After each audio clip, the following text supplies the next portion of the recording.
فيلمنا النهاردة بيحكي عن قصة بنت وولد بيقابلوا بعض. الشاب توم هانسون من نيو جيرسي. توم عنده اقتناع إن عمره ما هيبقى سعيد، وده بسبب الأغاني والأفلام اللي كان بيتابعها وهو صغير.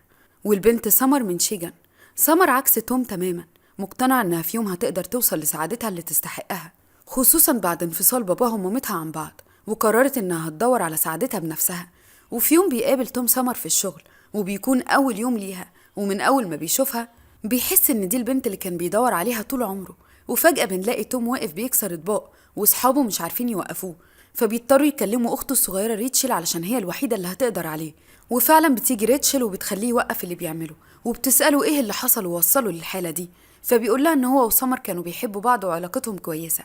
وفجأة سمر طلبت منه انهم لازم يبعدوا عن بعض، وبتقوله انهم على طول بيتخانقوا سوا، وانهم في يوم هيأذوا بعض بسبب كتر المشاكل اللي بينهم. فاصحابه بيحاولوا يهدوه، وبيقولوا له انه اكيد هيقابل واحدة تانية غيرها واكيد هينساها، بس هو بيرفض، وبيقول انه بيحبها ولازم يرجعها ليه تاني. وبعدين بيفتكر توم اول يوم قابلها فيه، وازاي لفتت انتباهه من اول ما شافها وحاول يقرب لها ويتكلم معاها.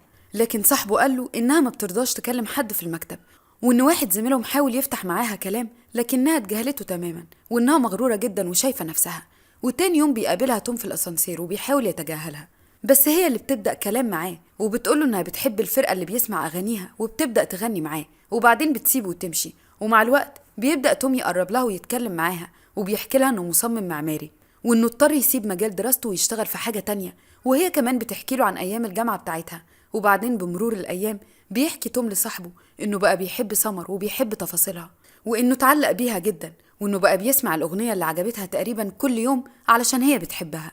وفي يوم بيجي يقول لاصحابه ان علاقته بسمر انتهت، فبيتريقوا عليه لانه اصلا مرتبطش بيها. فبيقول لهم انه اداها فرص كتير وهي حتى ما حاولتش تقرب منه، وانه بيعتقد انها اصلا مرتبطة. وفي يوم بيعزموا صاحبه ماكنزي على حفلة، لكن توم ما بيكونش عايز يروح، بس ماكنزي بيقوله ان المكتب كله هيروح بما فيهم سمر.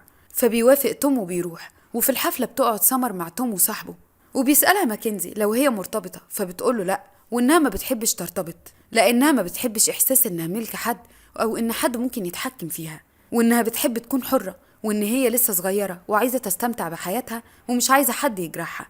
وبيسألها توم لو وقعت في الحب هتعمل ايه، لكن سمر بتقوله انها ما بتأمنش بالحب، ومقتنعة ان مفيش حاجة اسمها كده، فبيتحداها. وبيقول لها ان الحب اساس كل حاجة، وانها لما تحب اكيد هتعرف الفرق بين الحياة اللي عايشاها والحياة بعد ما تحب. لكن هي بتعترض على كلامه. وبعدين بيكملوا الحفلة مع بعض، وبيكون ماكنزي شرب كتير، فبيقول لسمر ان توم معجب بيها من زمان ومش عارف يقول لها. فهي بتستغرب وبتسأله، فبيأكد على كلام ماكنزي، بس هي بتقوله انهم ممكن يكونوا صحاب مش اكتر من كده، فهو بيوافق. وبعدين تاني يوم بيقابلها في الشغل، وفجأة بيلاقيها بتقرب منه وبتبوسه، وبعدين بتسيبه وتمشي. ومع الوقت بيبدأوا يقربوا من بعض وبيرتبطوا، لكن سمر بتقوله انه مفيش حاجة بينهم بشكل رسمي، وانهم يقدروا يسيبوا بعض في اي وقت. وكان توم في قمة سعادته معاها، وسمر كمان، وبدأوا يقربوا لبعض اكتر ويخرجوا مع بعض ويعملوا كل حاجة بيحبوها سوا. وبدأ يشاركها أحلامه وأفكاره في مجال التصميم المعماري، وهي كانت بتشجعه دايما على إنه يتطور في حياته. وبدأت سمر تحكي له عن أحلامها وأفكارها، ودخلته بيتها اللي ما كانتش بتسمح لحد قبل كده إنه يدخله. لكن توم ما كانش فاهم طبيعة علاقتهم، وهل هما مرتبطين ولا لأ، وبتحبه ولا لأ، بس كان متردد وخايف يسألها. لكن أخته وصحابه بينصحوه إنه يسألها علشان يعرف حقيقة مشاعرها. فبيقرر توم إنه يسألها، فبتقوله إنه مش مهم يحطوا اسم للعلاقة بينهم، كفاية إنهم مبسوطين مع بعض. وفي يوم بيكونوا خارجين مع بعض، وبيجي واحد يعاكسها، فبيضربوا توم وبيتخانقوا مع بعض. بس فجأة بيلاقي سمر متضايقة، وبتقوله إنه المفروض ما كانش عمل كده، وإنهم مجرد أصحاب.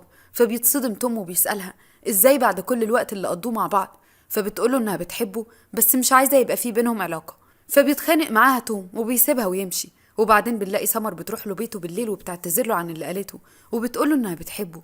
فبيصالحها توم وبيرجعوا مع بعض تاني، وبرضه من غير ما يحطوا أي اسم لعلاقتهم. وبيرجع توم للوقت الحالي بعد ما سابته سمر، وبيكون حزين جدا، وبيبدأ يفقد شغفه في الشغل، خصوصا بعد ما سابت سمر الشغل وما بقاش عارف يكتب، لدرجة إن المدير خلاه يكتب مواضيع حزينة ويبعد تماما عن مواضيع الحب. وبدأ يكره سمر وكل حاجة بتفكره بيها، ويكره نفس الصفات اللي كان بيحبها فيها زمان، حتى الأغاني اللي هي كانت بتحبها، حتى إنه اتعرف على بنت جديدة. لكن من أول مقابلة معاها بدأ يحكي لها على سمر، وقد إيه هو بيحبها، وعن اللي عملته معاه وإنها إنسانة وحشة. لكن هي بتقوله إنها ما كدبتش عليه ولا استغلته، ومن البداية قالت له إنها مش عايزة حبيب، وإنهم مجرد أصدقاء. فهو اللي عمل في نفسه كده. وفي يوم بنلاقي توم بيركب القطر علشان يروح فرح ميلز زميلته في الشغل، وفجأة بيقابل سمر. في الأول بيعمل نفسه ما شافهاش، بس هي بتيجي تتكلم معاه وتسلم عليه، وبتقوله إنها رايحة نفس الفرح، وإنها بعتت له رسائل كتير لكن ما كانش بيرد عليها. فبيقول لها إنه كان مشغول.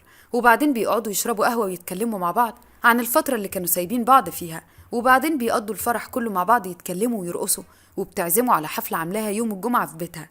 وبعدين بيروحوا مع بعض في القطر. ولما بيجي يوم الجمعة بيكون توم متخيل إن سمر عازماه على الحفلة دي علشان تصالحوا ويرجعوا لبعض تاني.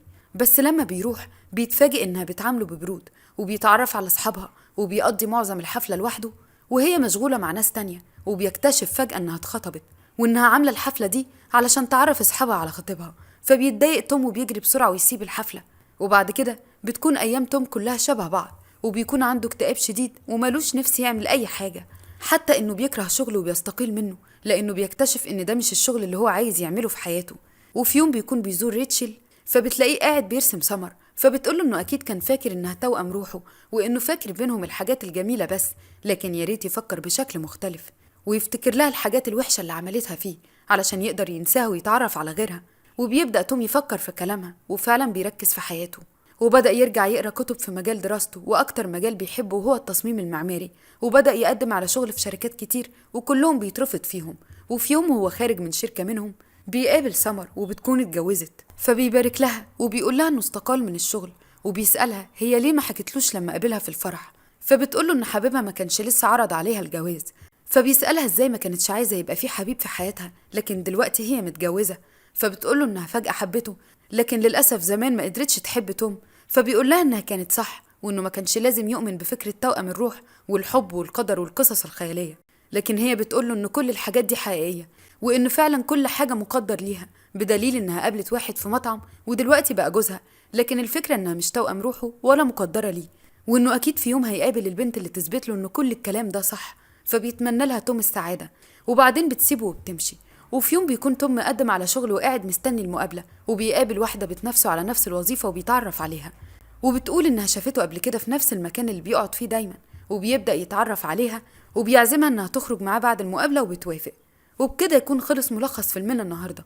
ما تنسوش تعملوا لايك للفيديو واشتراك في القناة، ولو في أي أفلام حابين تسمعوا الملخصات بتاعتها ياريت تكتبولي اقتراحاتكم في التعليقات وأنا هقراها كلها.